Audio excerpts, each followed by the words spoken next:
quite interesting, quite good.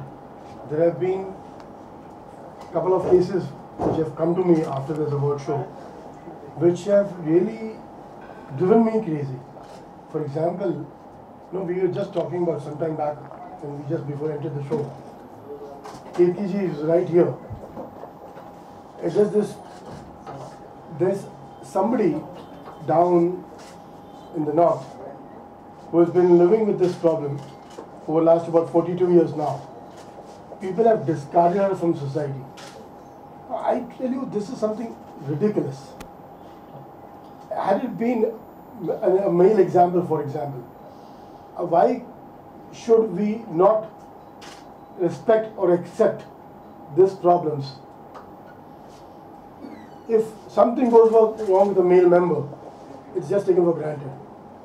And the moment it goes wrong with something with a female, people are ready to just sit on heads. There are families who talk to you. They try to tell you, why are you living with such a woman? Why can't you just discard her? It's so sad. We have to believe in ourselves, what we are looking at, and take it forward in the right zone. Not that if we listen to the world out there, what the people talk about you. You have got your own thought process. Let's talk to you. Let that individual talk to himself and take the right decision at the right time. My question is for Dr. Anil Muranga. What challenges did you face while putting up the show together? Fantastic. It's something really which drives us crazy, Trust me, as a common man, the very first question which I come across is, who am I to award these unsung heroes of life? Now, there are moments where I have to go personally, talk to the families, make them understand it's nothing to do commercial. The first thing what people think is, it's like a money-making business. It is really not. There is something within my heart where I'm trying to take things forward in the right zone, what I probably have been inherited by my family ancestors. Challenges are for every show, but for a common man like me, it's probably a bigger challenge. But yes, God has been kind enough, we have been doing it, and we will keep continue doing it. Raveena, I would like to ask you, like how your film it's a very sensitive issue. So if based on that you could give one advice to the girls and one advice to the boys, what would that be? When this trailer released, we didn't think that we would get this overwhelming response that we actually have been getting, and continuously so.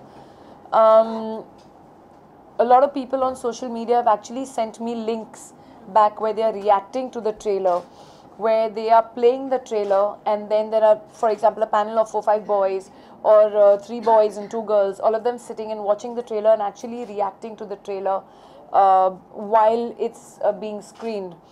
And in that, you can see the reactions change as each scene or each statistic is given. And you can actually, there was these 2 or 3 boys who sent me they didn't send it to me, I got it on social media, where they are actually, 2 of them have tears in their eyes, and another one is saying, man, I'm getting goose flesh.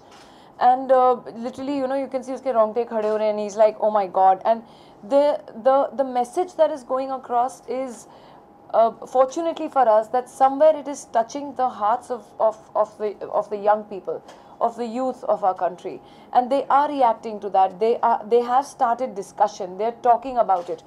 I don't say that this one film is going to change the way our society thinks, but it is a move in the right direction, where we need to now stop sugarcoating things and actually bringing out the hard facts for people to see that this is what is happening, and when are we actually going to wake up. Because year by year, annually, the statistics only seem to be going up by thousands, and probably only in one state. We don't know in the whole country. We've not yet mapped out the statistics yet.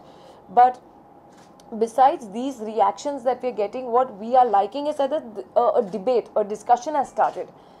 My message basically to these guys, even in the film, we don't show a solution, honestly. In fact, we tell people that, this is just fiction, this is just a story. But tomorrow it can become someone's reality. And nobody, under any circumstances, should be pushed to such a level that they take law into their own hands. But this film does show the frustration of the common man and what they go through knocking doors looking for justice. The thing that I tell boys and I tell girls, the message that I would like to give is that even for boys, within yourself you start becoming conscious and concerned about the safety of women around you, whether it is in your workplace, it is in your colleges, it is in your classroom. You have to start thinking that the woman or the girl sitting next to me is somebody's daughter, is somebody's sister, can be somebody's wife, can be somebody's mother next. So make it your moral responsibility also that when the girls, if they're going back late in a cab, home after work, or all you guys have worked till late, and then make sure that you're on the phone with them, make sure you've got some safety apps, make sure that you keep, take the taxi driver's license or the cab, plate, the number plate number, or for example, there are so many people I know, they always take even the phone number or the mobile number of the cab driver and ring him back to see that it is the same thing. So these are few safety things which I think even boys should help our girls out in the workplace. Make sure that your friend has reached safely home. For the girls, I tell them it's very easy to just blame our atmosphere which is happening now, whether it's the political leaders or religious leaders who are, instead of progressing, somewhere regressing and making these ridiculous statements about why is she wearing jeans and why is she wearing a skirt and why should she do this and why was she playing badminton at 9:30 in the night. I mean, these ridiculous statements you hear. But besides only blaming the men or the lawmakers or whatever, somewhere along we also have to take responsibility for the upbringing of our children, our sons, our brothers, and the men at in our homes. We are mothers. We will become, a lot of you are very young here, and tomorrow you might become mothers. So bring up your children, teaching them compassion, love, and to protect the weaker.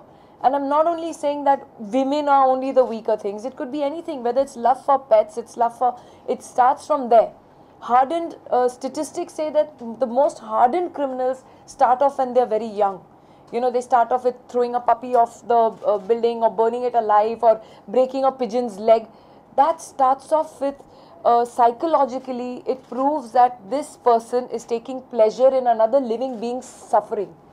So when that psychologically sits in, statistics have said that these guys grow up into becoming the most hardened criminals.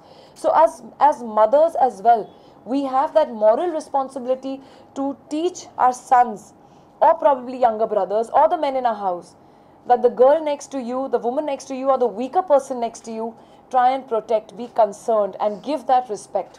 So this is a message that needs to go out, and somewhere, if we want a change in society, if we want the way our world to be, that's when we have to start doing it ourselves instead of constantly blaming everybody and everything around us. So somewhere it should start in our homes. We also have a moral responsibility to change the society to become to what we want it to be. So I think it's a message for the boys and the girls.